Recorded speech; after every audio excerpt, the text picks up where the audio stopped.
What's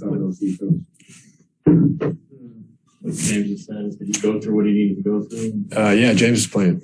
James is in no limits on him, Spence? No limits. Yeah. Any updates between earlier today and now? Surprise?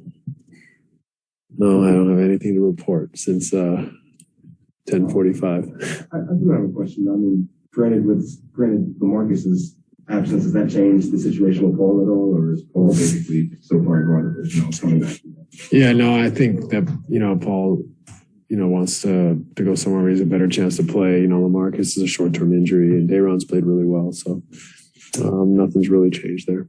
Steve, go back to your last time you guys had to come from behind win in the second half without Kyrie and Kevin. How big of a momentum change was that for you guys, given all the attrition you guys are dealing with at the time and your ability to kind of overcome some of the star power you were missing over the course of the season? Well, that was a great trip for us. I think we came out west and won 5 out of 5. We were down 25, I think, to the Suns and came back and won. So I think that trip was a great kind of benchmark in our year that kind of set the tone for us to go on and continue to improve and put ourselves in a position for the playoffs. Obviously, we know what happened in the playoffs, but I think that trip was formative as far as us building our team. We had so few opportunities for everyone to play together, and that trip had a bit of everything. Kevin got hurt in the first game. Kai sat a game, and still were able to go 5-0. I asked Monty if he thought, or if he expected Kevin to look this good after the Achilles. And they have a relationship, and he said, Kevin was one of the first stars who pushed him to be as good of a coach as he could possibly be. I'm wondering what type of impact Kevin's, I guess maybe attention to detail, his work ethic maybe has on you. I think Kevin and I have pretty long history now. So having worked together one-on-one, knowing the passion he has for the game and for his craft, the history we have together, I think there's definitely a large motivation as to why I came here, was to be able to work with him and to see him grow and continue to thrive, late in his career here.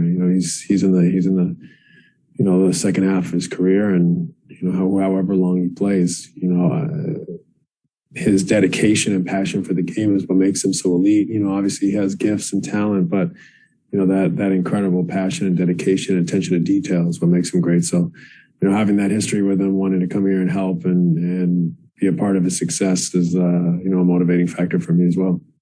Is there any nostalgia left about coming back here? Yeah, of course. This is a very, very special place for me. The community, somewhere I lived for 10 years, the team, having played for them for 10 years, sometimes you forget life moves fast. And then when you come back, you realize, wow, I spent a lot of time here and a lot of incredible years and working with incredible people. So it means a lot to me, and it's always nice to come back and to kind of feel the vibe of the Valley again. How would you compare your son's teams with this current one? That's a good question. I feel like, they have a lot of depth and balance on these Suns teams. We were smaller, didn't maybe have the same depth that this team has. So, I think they've done a great job assembling this team and putting together the pieces. The depth is there, but it's the balance of the depth. They've got so many pieces that fit well together and on both sides of the ball allow them to be very successful. Coach, did you see James Jones having this kind of impact as a GM? Because obviously we're here together.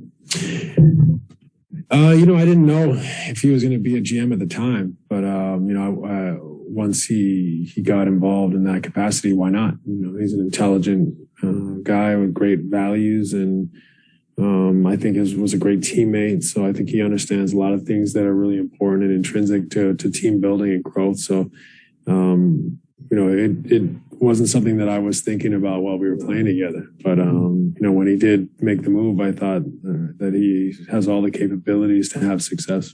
Coach, what are some of the similarities between you and Chris Paul at this point in his career? And what are some of the tendencies that you might see that you're able to coach against and stop him?